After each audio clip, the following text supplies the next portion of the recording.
Sekalipun PKB ini menjadi bagian dari koalisinya Anies, tidak menyelesaikan persoalan di bawah. Artinya tidak menggaransi itu. Tidak ada menggaransi. Jangan diedit ini jangan diedit. Jangan diedit, ini penting. Mbak Yeni itu nggak mungkin deklarasi menunjukkan kedekatannya hanya pada satu orang. Tapi semuanya katanya akan didukung kecuali Muhaimin Iskandar. Tapi ini aminnya kita amin ikhlas ya, nggak ada urusannya dengan Anies. Tapi ingat loh, kata Pak Menteri Gusmen, amin itu bid'ah.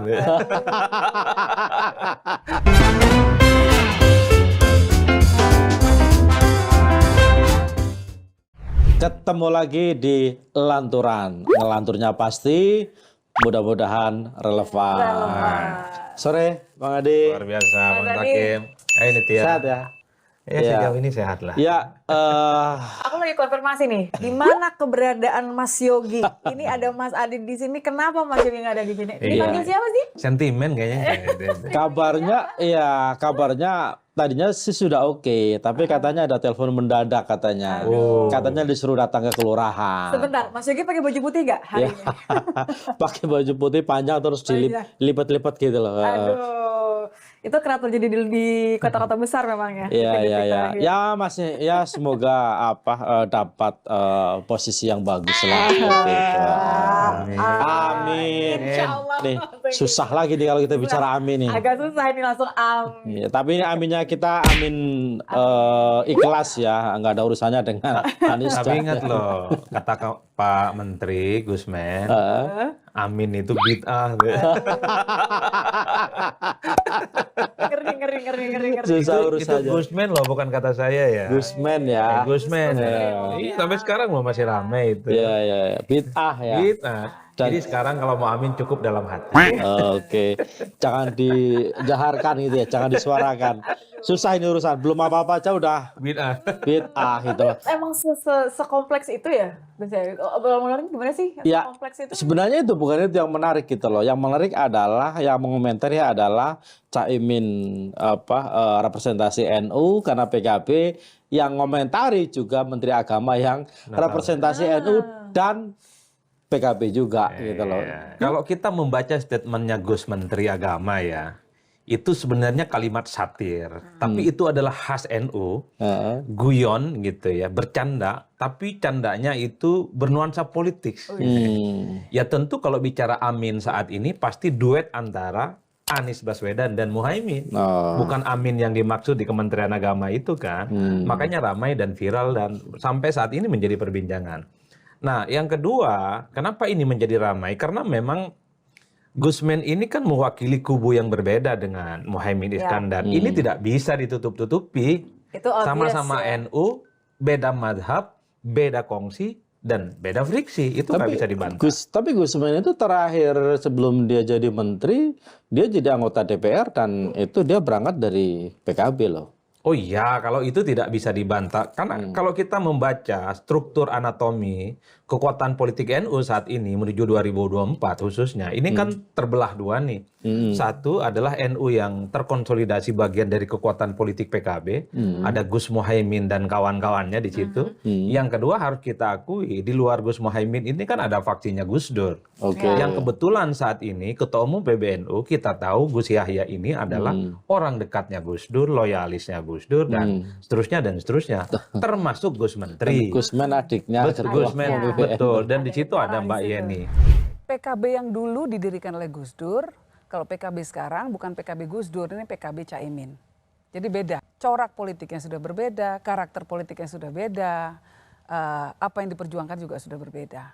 Jadi nggak bisa lagi menurut saya, memang masih tetap jualan nama Gus Dur, masih tetap kalau haul Gus Dur memperingati, gambar Gus Dur juga dipasang di mana-mana. Walaupun ada perintah dari Gus Dur secara tertulis, ditandatangan di depan notaris, melarang penggunaan semua atribut tentang Gus Dur oleh PKB Muhaimin. Ada.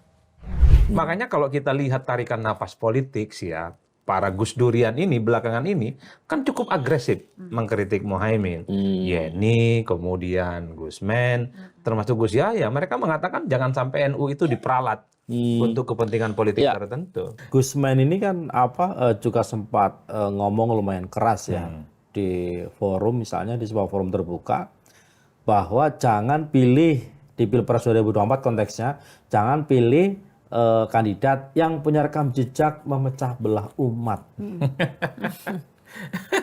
Gimana itu? Kira-kira sebenarnya itu bolanya itu mau diarahkan kemana nih sebenarnya? Ya tentu hanya Gusman yang tahu lah ya. Dan Allah Subhanahu wa Ya, taala. dan Allah Subhanahu wa taala. Tapi menurut saya secara prinsip kan garis politik Nahdlatul Ulama itu ya. Anggaplah Gusman memang melawan kelompok-kelompok yang selama ini dianggap intoleran, ya, agak kanan dan seterusnya dan seterusnya. Kalau kita melihat rekam jejaknya itu tentu mengacu kepada Pilkada Jakarta 2017. Di situ ada aktornya kan, ada Anies, ada Ahok dan ada AHY. Pemenangnya adalah Anies Baswedan. Kalau diiris rata-rata di antara sekian banyak nama capres yang potensial maju ini, sepertinya yang dianggap memecah belah itu adalah Pak Anies ya, karena mengonsolidasi kekuatan politik yang kanan yang relatif agak mengkafir-kafirkan orang itu. Dan kita tahu juga kan basis teman-teman Nahdlin kan memang agak berjarak dengan Anies Baswedan. Pernyataan jangan memilih pemimpin memecah belah itu tentu tidak diarahkan kepada Prabowo. Tidak diarahkan juga kepada Ganjar Pranowo yang mungkin menurut Gusman itu tidak ada rekam jejaknya dalam konteks itu. Karena kalau yang lain ya kalau yang capres ya. lain, karena kalau kita membaca konteksnya ini kan tidak terlepas dari saat itu muncul deklarasi antara Anies dan Muhaimin Ya, dalam Iskandar. hitungan hari ya. Dalam hitungan hari, sehari 2 hari kalau nggak keliru. Artinya konteks politik ini yang dibaca oleh publik, Gusman itu perlu menyampaikan kepada publik, speak up tentang pentingnya rekam jejak pemimpin yang harus dilihat siapa yang pernah memecah belah dan siapa yang tidak pernah memecah belah. Saya membacanya ke Anies dan ini. Tapi Mas Adi kalau kita lihat, oke lah mungkin itu ditujukan kepada capresnya. Tapi kan itu kan terjadi setelah sudah memilih cawapres yang kemudian tadi satu nafas sebenarnya kan. Kalau kita nggak perlu melihat dalamnya seperti apa, kita ngelihatnya luar sama-sama lah PKB gitu kan. Apalagi terakhir Sekjen Nasdem sendiri yang bilang ini adalah suatu perpaduan yang luar biasa. Ini akan menetralisir, pokoknya bahasanya indah sekali lah gitu. Justru meniadakan omongan-omongan yang dikhawatirkan oleh Gusman tadi. Ya, saya termasuk yang sering dikata-katain gitu, provokator, dibully, agen dan seterusnya. Ketika beberapa waktu yang lalu, Dikata-katain ya. iya, Pokoknya emang bener begitu.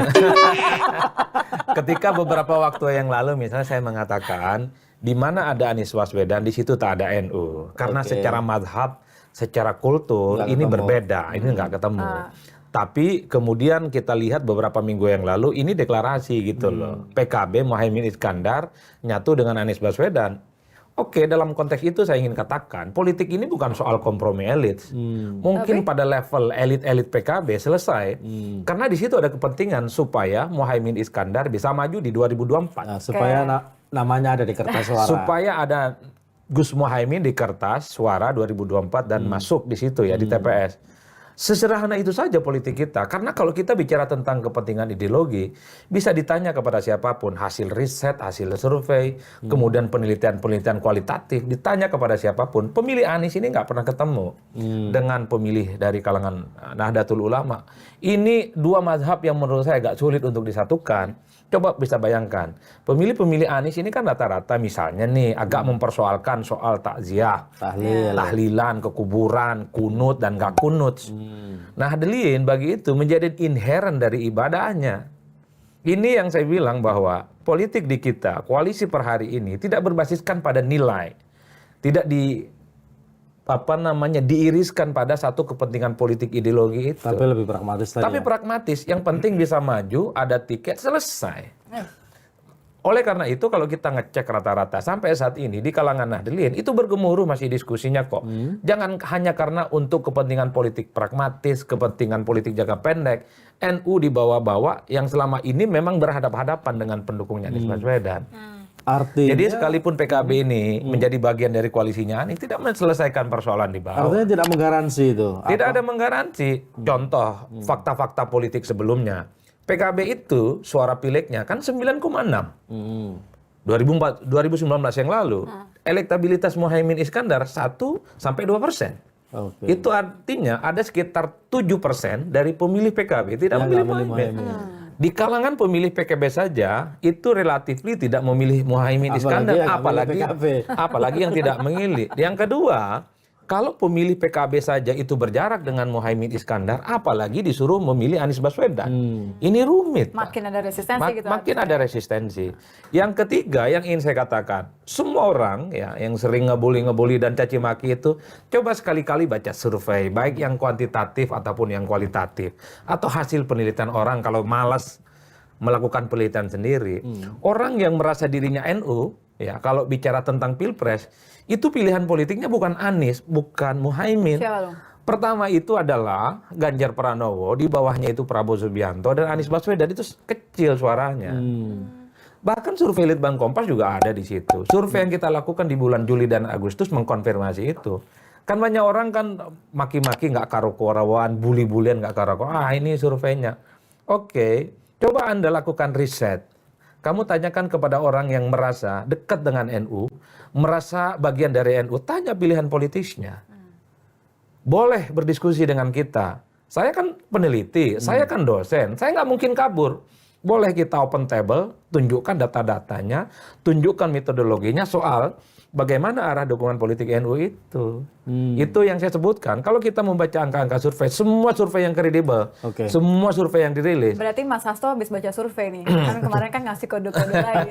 Itu DNU ya? Itu DNU. Tapi ingat Bang, satu lagi. Biar teman-teman PKB nggak marah.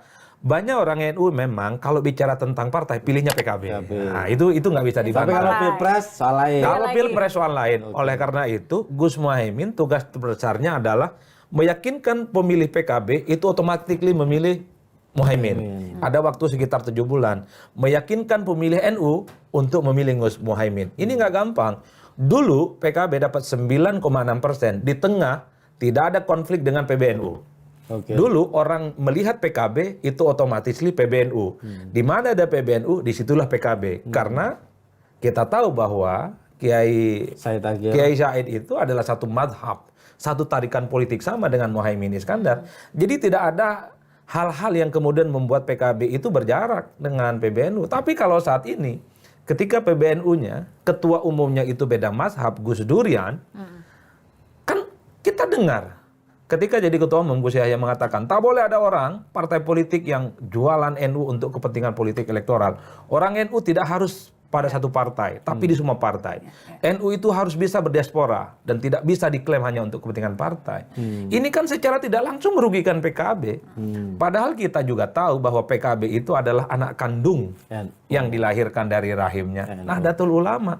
Tapi karena kepemimpinan PBNU sekarang beda dengan Muhaimin, tentu ujiannya banyak. Apa betul nanti elektabilitas PKB itu sekuat sekarang, 9,6%, di tengah konflik dengan PBNU. Kemudian ya tugasnya lagi, pemilih PKB, pemilih PBNU, apakah NU maksud saya, apakah bisa otomatis memilih Muhaimin Iskandar Anies? Tentu. Apalagi di situ ada Anies. Apalagi di situ ada Anies yang menurut saya secara kultural, secara firqah, secara tradisi, memang agak berbeda. Firqah nggak? Enggak, apa tuh? Sama aku juga nggak tahu. Ya nanti di Google. Dan seterusnya, dan seterusnya. Makanya sekarang Bang, perdebatan soal dukungan PKB kepada Muhaimin Iskandar itu nggak selesai bergemuruh. Di elit mungkin selesai, nggak ada masalah. Tapi di level grassroots, di level bawah, saya kira perdebatannya cukup keras. Memang menjadi, dan mungkin tidak hanya di level bawah saya kira ya, tapi juga mungkin di level para kiai-kiai kampung itu kan, yang selama ini head to headnya sama kelompok-kelompok kanan Wahabi itu misalnya, pasti juga butuh dikasih penjelasan lebih panjang lagi gitu loh. Tapi itu konteksnya dalam konteks pemilihan Mas Hadi. Tapi bagaimana kalau konteksnya pemilihnya Anies misalnya? Yang tadi misalnya Mas Hadi bilang pemilihnya Anies cenderung menolak kunut, misalnya menolak tahlil, menolak takziah segala macam itu. Apakah mereka juga tetap memilih bertahan misalnya memilih Anies ketika ada Muhaimin di situ misalnya? Atau bisa jadi malah mereka akan bergeser kembali lagi ke Prabowo? Nah, tentu perlu ada penelitian Bang ya. Saya tidak mau mensimplifikasi bahwa ini akan terjadi gemuruh di internal.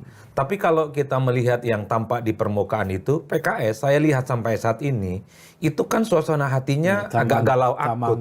Kalau gamang itu terlampau halus. Ini galau akut. Sama orangnya halus kok Mas Hadi. Kenapa galau akut? Satu sisi, PKS ini nggak bisa lepas dari Anies Baswedan. Karena Anies ini dalam banyak hal memberikan faedah dan insentif elektoral ke PKS. Tapi pada saat yang bersamaan, PKS nggak nyaman, bukan karena Muhaimin jadi wakil. Ini menyatukan dua kolam yang berbeda, dua mazhab yang berbeda, bukan perkara gampang. Makanya PKS itu sampai saat ini sebenarnya memberikan dukungan politik kepada Anies dengan catatan, ya. Belum tentu PKB dan belum tentu Muhaimin. Makanya mereka ini nunggu rapat dan sidang Majelis Syuro soal keputusan politik mereka seperti apa. Padahal kalau kita tahu, PKS ini kan selalu menyatakan samikna wa to'na, tegak lurus, ya taat secara robotik kepada Anies. Karena yang memberikan insentif elektoral selama ini kepada PKS salah satunya Anies Baswedan. Tapi kan nggak nyamannya PKS itu ketika ada PKB dan ada Muhaimin Iskandar. Kan kepentingannya adalah kalau PKS ingin maju tentu berharap dong PKB ini nggak maju. Inilah yang saya kira kompetisi di internal antar partai-partai Islam ini terjadi di dalamnya. Kalau PKS dengan PAN mungkin tidak akan terjadi friksi. Karena basis konstituennya sama, Muslim, perkotaan. Tapi kalau dengan PKB beda ceritanya Pak. Perang-perangan antara kunut nggak kunut, perang-perangan antara ziarah kubur dan nggak ziarah kubur. Bid'ah dan nggak Iya, bid'ah nggak bid'ah. Kan dari dulu basis-basis NU khususnya, setahu saya itu perang terbuka bahkan sampai hari ini ketika dikafir-kafirkan di bid'ah TBC. TBC itu, Tahu tapi nggak bukan TBC? tuberkulosis. Selain penyakitnya ya. Iya, coba-coba sebutin TBC itu apa? Apa? Hah? Apa Gus? Ini Mas Ade itu sering menjelaskan. Ada bid'ah lah, ada hurafat lah dan gitu dan seterusnya, ada taklid dan semacamnya. Yang ingin saya katakan ini adalah soal ego sektoral antara PKS dengan PKB itu tidak bisa diredam begitu saja, Bang. Ya ada problem ideologis yang harus diselesaikan di sana itu ya. Itu juga jangan-jangan ya yang membuat PKS nggak ikut hadir di deklarasi. Oh iya kan udah disamperin dong. kemarin. Makanya saya bilang itu galau akut. Jadi hati dan pikirannya itu terbelah PKS, man. Hatinya ke Anies tapi pikirannya nggak ke PKB dan Muhaimin. Itu yang terjadi. Dua momen penting loh PKS itu nggak hadir. Deklarasi di Surabaya tak hadir. Pertemuan Nasdem dengan PKB nggak ketemu. Bagaimana mungkin PKS ini menyatakan diri menjadi bagian dari koalisi perubahan tapi event penting nggak hadir, Pak? Kan nggak perlu ahli untuk menjelaskan ini semua. Anak SD aja tahu bagaimana perasaan PKS yang sesungguhnya bergemuruh. Tentu karena ada faktor variabel Muhaimin Iskandar dengan PKB. Tapi hebat ini kalau kemudian Muhaimin Iskandar, Anies Baswedan kalau mampu mengorkestrasi kekuatan politik yang selama ini berhadap-hadapan. Kalau mau jujur sebenarnya ini adalah duet yang saling melengkapi. Anggaplah misalnya PKB Muhaimin Iskandar itu diharapkan mampu. Saya harus menyebut diharapkan mampu ya, bukan pasti mampu. Bisa mengorkestrasi kekuatan politik Nahdliyin, Muslim tradisional. Muslim perkotaan. Sementara PKS ini diyakini mampu mengorkestrasi kekuatan politik Islam perkotaan. Ini kan paduan yang cukup luar biasa. Artinya apa? Orang yang selama ini kunut tidak kunut perdebatannya jadi nyatu. Orang yang selama ini perdebatan pakai sarung dan celana cingkrang jadi satu. Kalau itu yang terjadi, mantap betul ini, Pak. Kan Kalau itu yang terjadi. Tapi itu Kalau idealnya. Ada keinginan nggak sebenarnya untuk itu? Kalau ya kan baru mulai diadakan penjajakan. PKB datang ke kantor PKS, Anies datang ke PKS, tentu ingin melunakkan suasana politiknya PKS. Ya biar nggak galau terus menerus lah. kirain sengaja pamer gitu kan, kalau baru dengan pasangan lagi akan otoknya kan jangan macam-macam nih, kita mesra nih kirain. Karena kita membayangkan suatu hal yang sama misalnya di kantor-kantor PKS, di kantor pusatnya, provinsi, kabupaten, kota, tiba-tiba misalnya mereka itu nyanyi bareng ya lalu waton, ya lalu waton, ya lalu waton. Wah itu kan tradisi NU betul. Oh ini aku tahu. Coba terusin.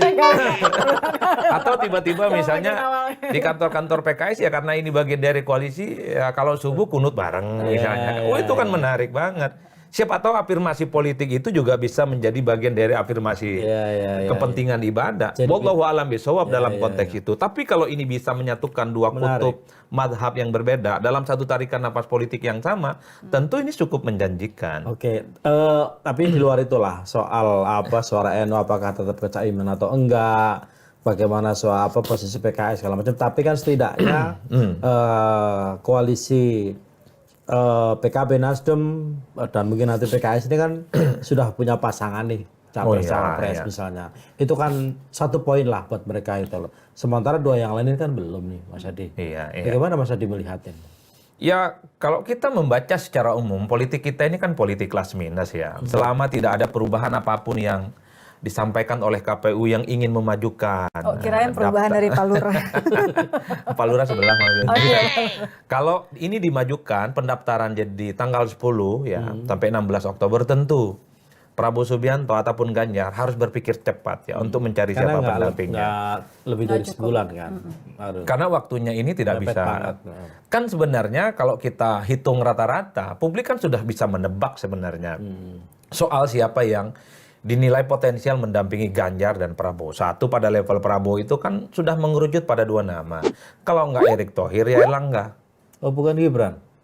Gibran itu nunggu hilal politik dulu. Kalau Mahkamah Konstitusi memutuskan soal 35 tahun boleh nyalon, ada variabel yang ketiga.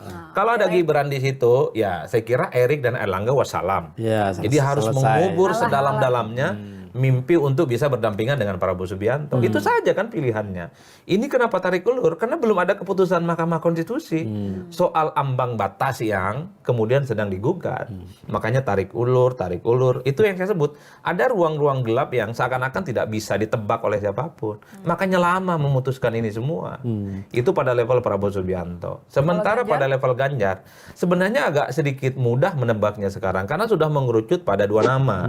Ada Mahfud MD dan ada Ridwan Kamil. Tapi ingat loh, politik di PDIP itu nggak boleh agresif. Sekalipun ada angin surga, kemungkinan akan menjadi pendampingnya Ganjar. Tapi jangan terlampau show off di publik. Jangan Jadi ngasih kalau kasih kode-kode. kode breaking news gitu. Iya, jangan ada kasih breaking news. Jadi politiknya kalau ingin menjadi bagian dari Ganjar itu harus tawadu, Bang.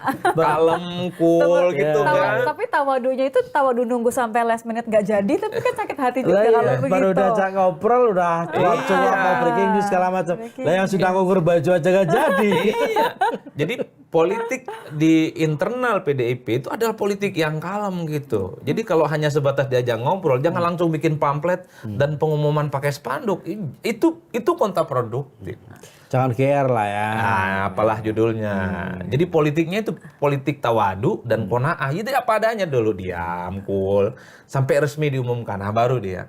Tapi kalau tiba-tiba baru diajak ngobrol gitu ya, kemudian speak up di publik, ada kode-kode keras misalnya, itu agak rumit. Karena yang terjadi bisa sebaliknya. Bisa blunder ya. Iya. Nah, pada level Anies sama Muhaimin, oke, ini seakan-akan pasangan yang fix ya. Orang, Kok cuma seakan-akan? ya kan kita tidak pernah tahu. Ya kan belum sampai KPU.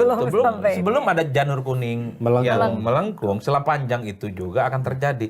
Lu PKB sama Gerindra kurang gimana? Ada fakta integritas. Udah 12 bulan lebih kalau nggak salah setahunan. Setahun 16 hari yang saya Setahun hitung. lebih, ya. Sudah banyak pantun, sudah banyak puji-puji. Ada fakta integritas 1 sampai 10. Ketemu bolak-balik. Enggak taunya PKB terjebak cinta 1 malam kan dengan Nasdem, 3 dengan Anies hari Baswedan. katanya. Kita melihatnya cuma 1 malam, kemudian tiba-tiba deklarasi. Bahkan orang kan melihat karena Muhaimin maju seakan-akan NU solid. Yang ingin saya katakan adalah kita punya korespondensi historis yang tak boleh kita abaikan. 2004 ada tokoh dari kalangan NU dan itu tokoh sentral dan kunci sebagai cawapres. Kiai Hasyim Muzadi itu jadi wakilnya Megawati Soekarno Putri, kalah sama SBY dan JK saat itu. Dan kita tahu di putaran pertama juga 2004 itu ada Wiranto berpasangan dengan Gus Solah. Itu juga kalah di putaran pertama dengan SBY dan Pak JK. Ini fakta politik yang ingin saya katakan bahwa sekalipun ada cawapres dari kalangan NU, anggaplah Muhaimin Iskandar di situ, tidak otomatis bisa menggaransi suara NU akan lari ke sana. Apalagi kalau Apalagi perwakilan di NU ada NU-nya. di semua koalisi gitu. Betul, maksudnya. apalagi PBNU mengatakan sekarang bahwa pemilih NU kalangan Nahdlin tidak wajib hukumnya berada di satu kolam, berada di satu partai, tapi berdiaspora di semua calon, di semua partai dan seterusnya. Itu artinya bahwa merestui ya sudah kita pukul rata aja kalau gitu. Mendingan Betul. sebar Bukan perwakilan merestui atau sebenarnya gimana? sih, itu semacam ngasih kode aja gitu loh bahwa NU ini milik publik, milik umat dan tidak bisa diklaim oleh salah satu partai.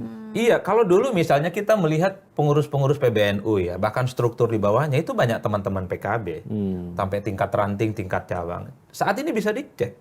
Jangan-jangan tidak ada orang PKB yang jadi pengurus PBNU dan struktur di bawahnya. Jangan-jangan saya nggak tahu, karena saya kan NU hanya keturunan, lahir NU sampai sekarang.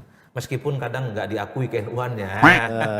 Biasanya kan musim pemilu begini banyak orang yang merasa paling NU dan yang lain tidak NU. Ini ngomongin siapa sih? Ngomongin saya cawapres. gitu ya, ngomongin saya. Ngomongin, Iya. ngomongin Kalau soal cawapres saya kira yang lain. begitu konfigurasinya ya. Jadi Sandi nggak dihitung di koalisi PDI dan Ganjar ini.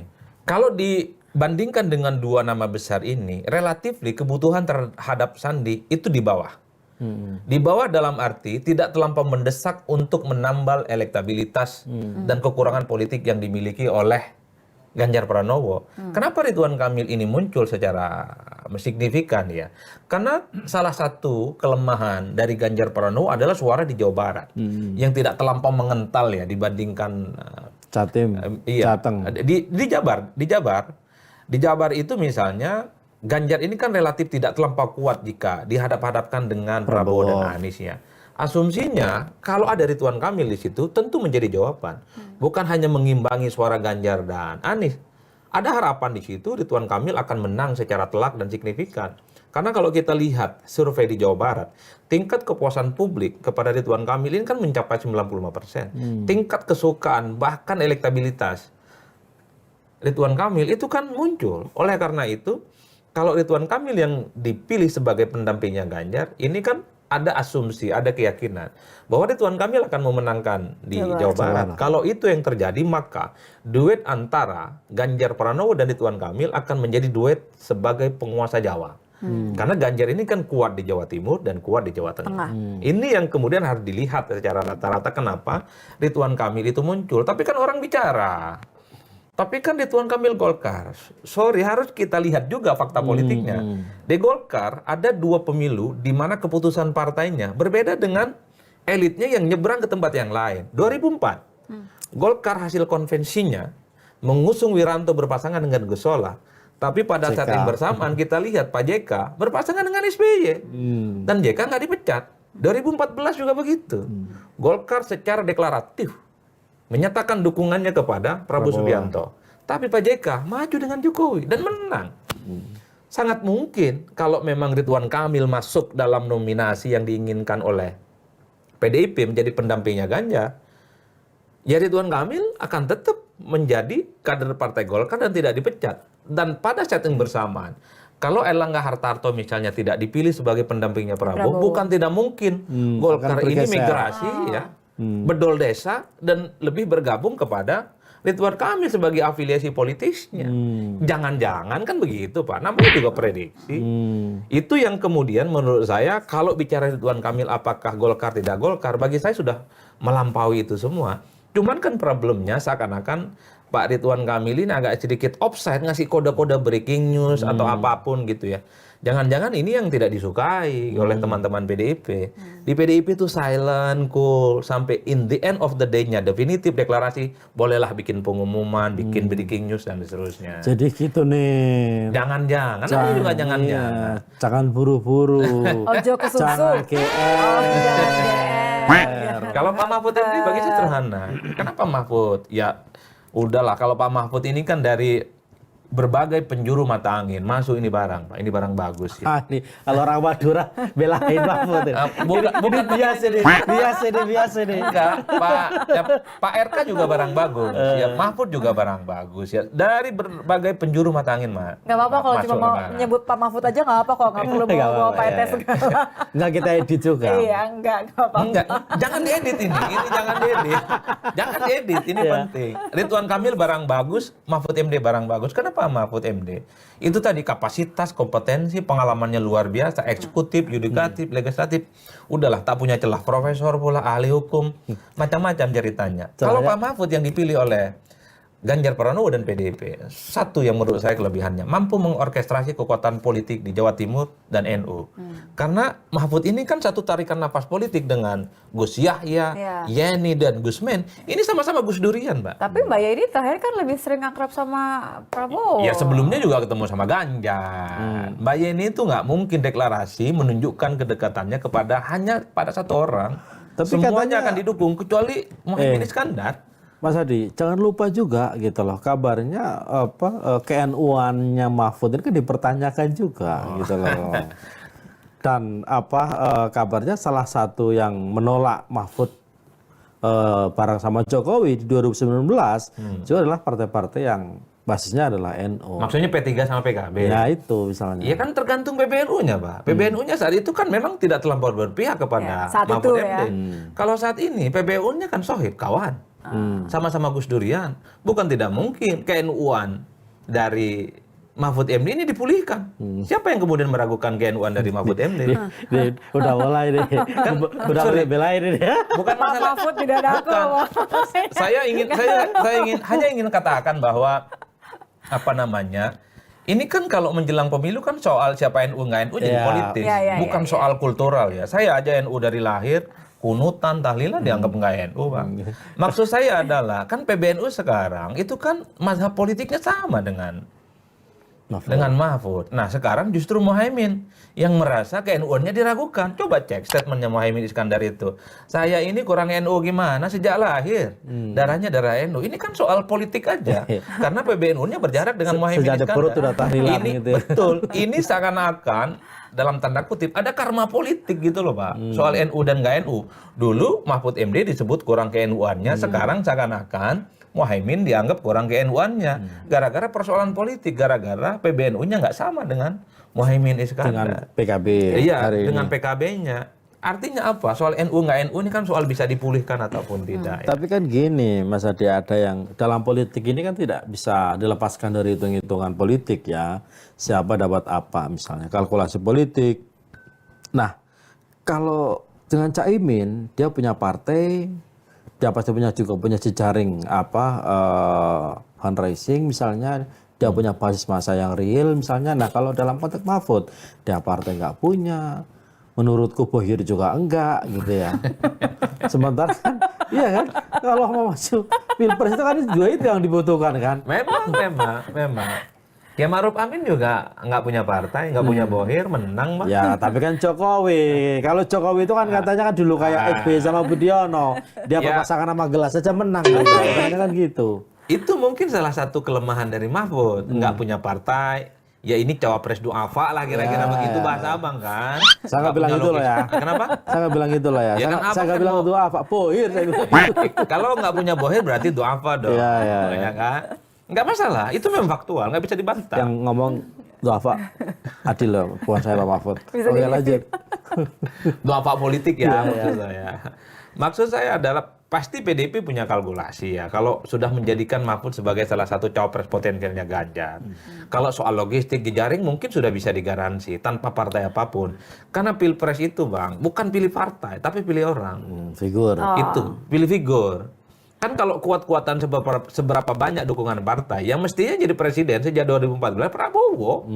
Prabowo itu kan dukungan partainya jauh lebih banyak ketimbang Jokowi. Ya. Kalau pilpres itu kuat-kuatan seberapa banyak dukungan partainya, yang mestinya yang jadi presiden itu bukan SBY, tapi yang lain Bang 2004 ini. Tapi kan kalau kali ini kan beda, nggak peduli berapa banyak isi gerbongnya, tapi kan yang penting harus dari Pak Lurah aja dulu. Ya, Itu nggak yang ngerti aku repot. tuh kalau itu. Nggak, Takut nih kalau Pak Lurah kita nih. Aduh, Udah Mas bubar ya Yodi. kalau udah ngomong Pak Lurah nih, bubar. Tapi gini, kalau tadi Bingung ngomongin soal mana yang lebih NU, mana yang dia dipulihkan NU-nya sekarang kan sebenarnya ada juga, Khofifah ada juga, Prabowo juga masih punya celah, itu masih Ya, bisa masuk hitungan nggak sih? Nggak ngerti gimana Mas Adi? Nggak tahu lah kalau Hovifah ini kan ya sangat mungkin juga jadi pendampingnya Prabowo misalnya atau hanya sebatas rekrutmen untuk kepentingan tim sukses kali ya, karena harus diakui Hovifah ini kan harus menembus 3 tembok tebal ya, temboknya Golkar, temboknya PAN yang usung Erick Thohir, dan sangat mungkin kalau Gibran maju itu ya tembok tebal ini agak sulit untuk dilawan ya. Karena apapun Hovifah harus punya investasi untuk kepentingan politiknya jangka panjang. Hovifah juga sepertinya punya intensi untuk merapat dan mendukung salah satu capres potensial yang memungkinkan memenangkan pertarungan di 2024. Tentu ini investasi supaya Hovifah kalau ingin maju lagi di 2024 sebagai gubernur Jatim agak relatifly mudah. Aman, ya. Karena sudah punya partner, punya relasi yang kemudian akan menguntungkan secara politik. Bagi saya rasa-rasanya Hovifah enggak deh kalau persoalan cawapresnya. Tidak terlampau mendapatkan bunyi-bunyi politik lah, terutama di kubunya Pak Prabowo ya. Karena seakan-akan kubu Pak Prabowo itu cuma 3 itu. Kalau nggak Erick Thohir, ya Pak Erlangga, ya nunggu Gibran soal putusan MK. Hovifah tidak dalam radar pembicaraan itu. Oleh karena itu bagi saya sekalipun ada Bu Hovifah ya kepentingannya adalah untuk mengorkestrasi kepentingan politik ya, kekuatan politik Jatim dan NU. Sebagaimana halnya Mbak Yeni kemudian didekati oleh tokoh-tokoh itu, kepentingan untuk mengorkestrasi, mengonsolidasi kekuatan politik Nahdliyin. Nah, kira-kira begitu. Tetap down to two options Tapi berarti ya. kabarnya, ini kabarnya ya. Ini kabar siapa? Coba diperjelas dong, Gus. Ya, Dari Pak kabar, RT bukan? kabar dari belakang panggung lah. Kabarnya sebenarnya jauh-jauh hari Prabowo dan Gerindra sudah mendekati Hovifah sebenarnya. Untuk diajak untuk maju di 2024. Cuman kata Hovifah, saya ikut apa kata Pak Lurah. Pak RT. Sebut aja Pak Lurah. Tadi ngomong Pak Lurah sekarang. Oh ya Pak Lurah. Jadi sebenarnya yang benar yang mana ini? Nah, kan sebenarnya kalau persoalan cawapres ini kan konsumsi elit ya. Hanya elit-elit itu yang bisa menentukan. Dan ini tidak melibatkan publik dalam pembicaraannya. Kalau kita melibatkan publik dalam pembicaraannya, tentu yang bisa mendampingi Prabowo misalnya. Ranking pertamanya tentu Erick Thohir, Bang. Harus diakui, Erick ini kan popularitas dan elektabilitasnya melejit. Justru ketika memimpin PSSI. Ya, dan Erick ini NU loh ya, jangan lupa. Iya, iya NU gitu. NU naturalisasi katanya.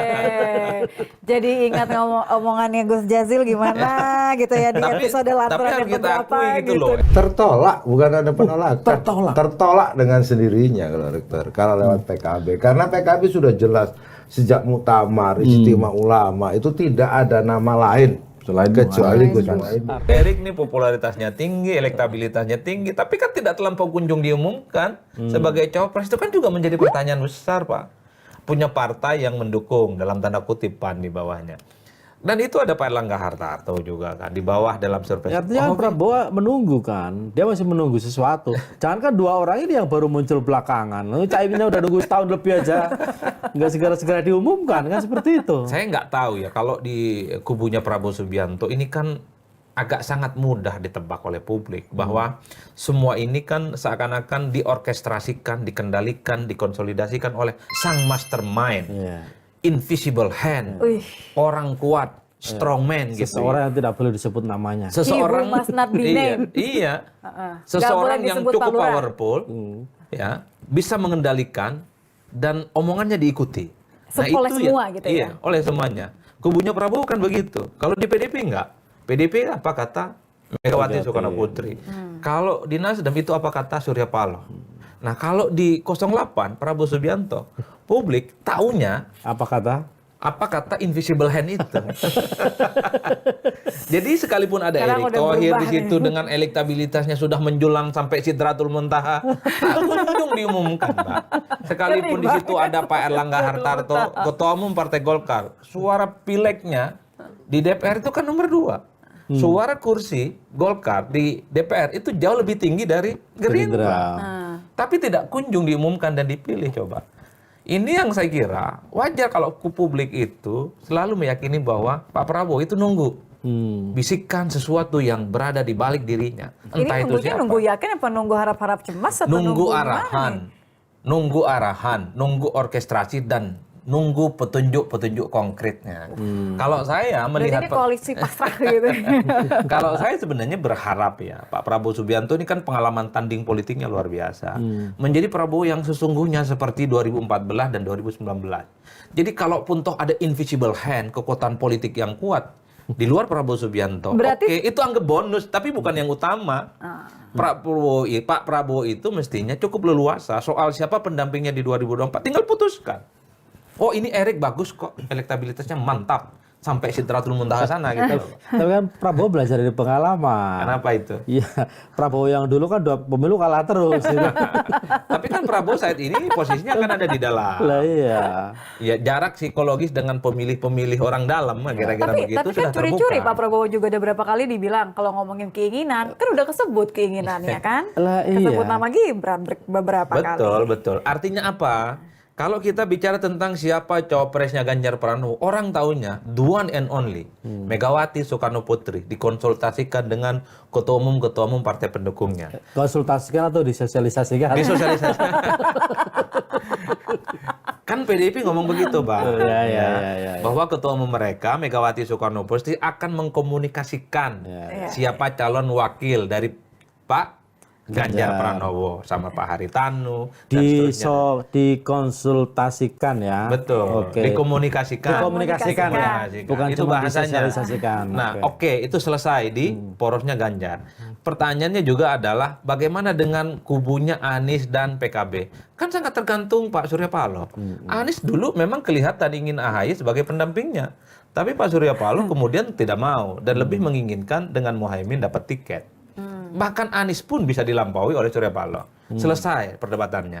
Pertanyaannya adalah di kubu Prabowo Subianto, kira-kira siapa yang bisa menveto pendampingnya Prabowo Subianto? Saya tanya sama kau, Nitya sama Bang kau, Bang Hakim. Cuma tanya kan, jawab. Ya nggak gantian apa-apa. sekarang jadi host. Aku jadi host ini.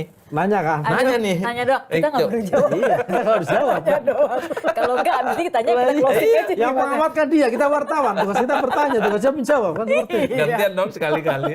Nah, pertanyaannya sekarang adalah soal siapa yang mampu mengendalikan, memberikan petunjuk dan arahan terukur soal cawapres Prabowo siapa? Jadi siapa?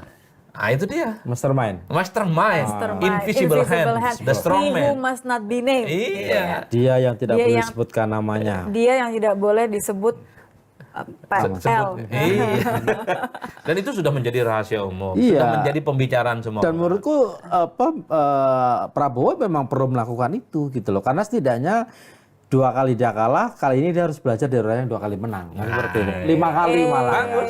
Siapa sih yang boleh? Kan soal begitu nggak ada soal, nggak masalah. Itu artinya Prabowo Subianto ini paham betul siapa penasehat spiritual yang harus didengarkan untuk memenangkan pertarungan. Nggak soal. Oke. Cuman kan publik sedang menerka-nerka siapa sebenarnya orang di balik layar yang bisa menentukan siapa cawapres. Kan itu saja, tapi itu Bang. kan terlalu vague ya. Maksudnya kalau kita ngomongin soal siapa, kemudian intensinya belum tentu kemudian di invisible hand itu juga intensinya adalah memastikan kemenangan Iya. Pak Prabowo gitu kan. Ya. Atau jangan-jangan klaim-klaim aja kan gitu. Atau cuma untuk goyang yang sebelah. Mengatasnamakan aja. Ini deg-degannya aku ngomong ini. Iya. Udahan aja ya. Udahan aja ya. Lama-lama gak ngeri-ngeri juga nih. Agak ngeri-ngeri. Karena begini ya, kenapa saya nyebut soal invisible hand? Saya selalu ingin mengatakan bahwa Prabowo ini adalah sosok politisi yang saya kira cukup luar biasa. Mestinya memang harus ditunjukkan kepada publik bahwa soal cawapresnya itu Prabowo yang bisa menentukan segala-galanya. Harusnya. Kalaupun toh ada invisible hand, ada mastermind, ada strongman, ya tentu jangan terlampau berharap. Kalaupun toh mendukung itu bonus. Ada satu lagi itu. Karena suatu waktu invisible hand ini bisa balik arah, Pak. Invisible Hand, Kingmaker, Oh, nggak Kingmaker. Mastermind, Pak RT, Pak RT. Pak RW segala macam ya. Oke. Kira-kira Ya. begitu. Jadi emang bener nggak ada yang pasti ya? Iya. Tidak ada yang pasti. Ada Kecuali yang kepasrahan pasti. gitu. Apa Yang pasti itu pemilu tanggal 14 Februari. Oh iya. iya. Nah, itu Amin. Amin. Amin lah. Loh, Insya Allah itu aja loh. sekarang Amin ngomongnya, itu insya bid'ah. Bid'ah. Iya, susah ini. Orang NU ini susah ini, tapi ya sudah. Oke deh, daripada kita makin lama makin nggak jelas, kita sudahi saja. Masalah ngeri aja sih ini aku. Oke, terima kasih teman-teman. Sampai ketemu di lanturan edisi